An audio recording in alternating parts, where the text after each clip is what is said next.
seperti orang lain. Pak Bayu memuliakan Pak Anton, memuliakan Pak Bayu, itu namanya orang lain memuliakan orang lain. Nah, ada orang-orang yang Allah kasih kemuliaan, entah dia dikasih status sosial tinggi, dipanggilnya Pak Lurah, apa dikasih jabatan, apa dipanggil ustaz, apa dipanggil kiai, apa dipanggil habib. Pokoknya dikasih kemuliaan-kemuliaan.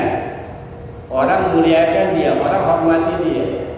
Itu sebenarnya adalah ujian. Lulus nggak nih? Gua kasih orang terkenal, gua kasih nama tenar, gua kasih gelar. Lulus nggak nih? Itu sebenarnya yang namanya jabatan itu adalah ujian. Bapak dikasih jabatan di kantor, itu ujian. Buat tes nih si bos, wah kayaknya karyawan gue rajin banget nih, gitu kan? Datang jam 7, pulang jam 5, kok ketol banget. Kenapa bisa begitu? Oh, ternyata dia memang gak ada kerjaannya, kerjanya sedikit, gitu kan? Dia tes sama atasan, gua kasih posisinya supervisor, peng, kan gitu kan? Diuji nih, jadi supervisor, boleh nambah kerjaan, lulus enggak, tetap enggak datang pagi, pulang tepat. Kemudian kelakuannya berubah enggak? Kalau kemarin jadi objek sampai sungguh-sungguh dihormat kepada orang lain, ketika jadi supervisor kelakuannya berubah enggak? Kan itu tujuan si bos. Dikasih jabatan supervisor, ternyata tetap hormat, tetap datang jam 7, pulang jam 5, sama orang tetap care, tetap hormat, tetap baik. Kerjanya tidak terbengkalai. Dia tes lagi sama bos, kasih jadi apa? Manajer. Kasih jadi manajer. Pengen tahu nih mentalnya berubah nggak, kelakuannya berubah nggak, dia akan jahat nggak sama orang, akan otoriter nggak? Itu ujian. Cuma dalam bentuk kemuliaan, dimuliakan orang. Itu aman. Kulukum roy, kulukum mas'ulun an roy. Banyak pak sekarang mencari kemuliaan gitu kan. Allah kasih, Allah kasih, tapi banyak yang nggak lulus. Banyak nggak lulus. Wah, gua kan ya. Kalau nggak cuma tangan gue, wah, ini gitu. Nih, gua Habib. Itu Rasul katanya lagi rame nih masalah nasab. Ya kita mengikut-ikutan lah, Cuma saya bilang, ketika seseorang membanggakan nasab, dia akan terbebani oleh nasabnya sendiri. Orang bijak bilang, al karamah bil ilmi wal adab la bil jamali wan nasab. Kemuliaan itu hanya dengan ilmu dan adab. Nggak bisa ditamani wan nasab, nggak bisa dengan halu dan nasab habis. Kemuliaan itu dengan ilmu dan adab, bukan dengan halu dan nasab. Sekarang membangga-banggakan nasab. Nih siapa keturunan raja ini siapa keturunan ini. Sebenarnya ketika dia menyandang nasab-nasab mulia itu tugas berat buat dia. Sebenarnya itu, misal orang tua kita nih, tokoh masyarakat, sudah bikinin masjid, dia sudah bangun masjid, sudah bangun madrasah dan sebagainya. Orang menghormati orang tersebut sebagai kiai atau apapun. Ketika meninggal dunia, yang dilihat siapa? Anak-anaknya.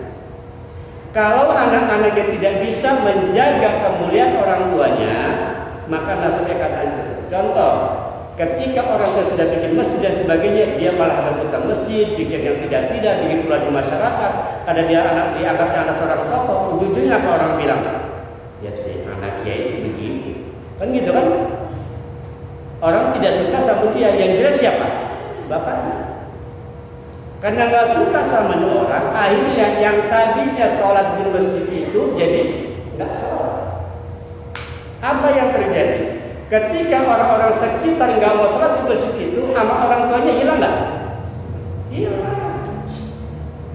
Karena masjid itu yang dibangun oleh orang tuanya sebagai wakaf atau apapun, itulah yang menjadi amal sedekah jariah yang terus berjalan sampai kapanpun selama masjid itu masih dipakai. Namun karena ulah anaknya yang selalu ribut, tidak menghormati antar sesama, selalu menyombongkan nasab, akhirnya orang-orang malas sholat di masjid itu. Apa yang terjadi? Masjidnya jadi sepi.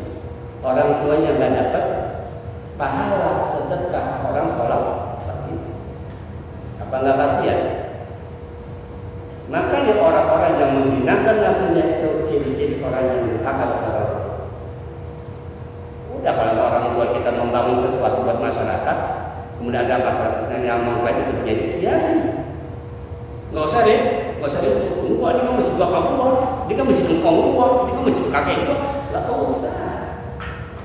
Apalagi kita sadar kita nggak mampu merawat itu masjid, lepas biarin, kasih orang yang bisa merawat.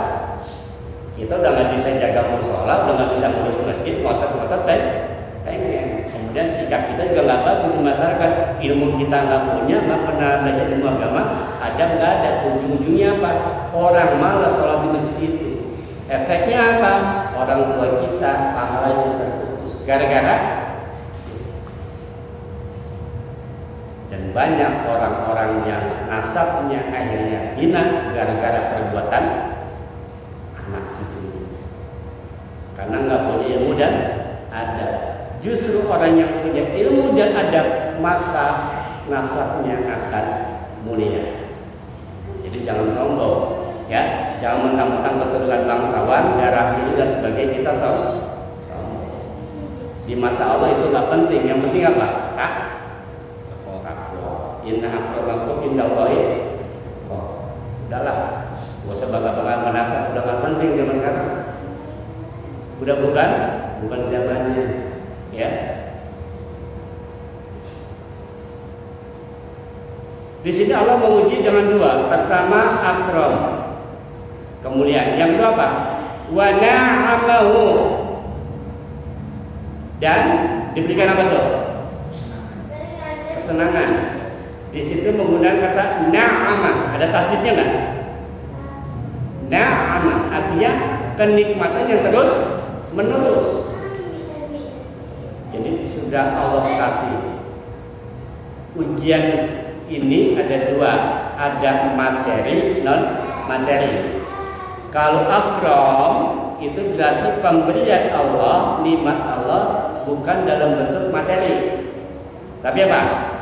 Nama baik, status sosial, gelar, itu namanya kemuliaan. Itu namanya kemuliaan. Nah, kalau na'amahu itu bentuknya materi, harta yang banyak dan sebagainya. Kemudian ketika ada orang-orang yang Allah kasih kemuliaan yang tinggi, kemudian harta yang banyak, nikmat-nikmat yang tidak terus menerus, apa dia bilang? Fayaqulu rabbi akraman. Pada ayat ini menariknya apa? Di sini menggunakan fi'il mudhari. Fayaqulu, bukannya fi'il madhi, bukan faqala. Ini menggambarkan fayaqulu artinya dia akan terus mengucapkan, dia akan terus beranggapan rabbi akraman, Allah memuliakan. Kalau cuma sekali kalimatnya faqala cuma sekali. Tapi ini fayaqulu fil mudhari. Fi'il mudhari terus begini. Maksudnya apa? Maksudnya banyak orang-orang ketika Allah uji dia dengan harta, Allah uji dia dengan kemewahan, Allah uji dia dengan nama besar, Allah uji dia dengan sebutan yang baik-baik, dia menyangka bahwa ini dari Allah. Allah lebih sayang sama saya. Allah lagi sayang sama saya. Wah, karena saya sering baca salawat, makanya saya dikasih rumah. Karena saya baca doa ini, karena saya sholat duha, makanya toko saya jadi laris. Karena saya baca surat ini, kenapa di surat ini saya jadi punya jabatan.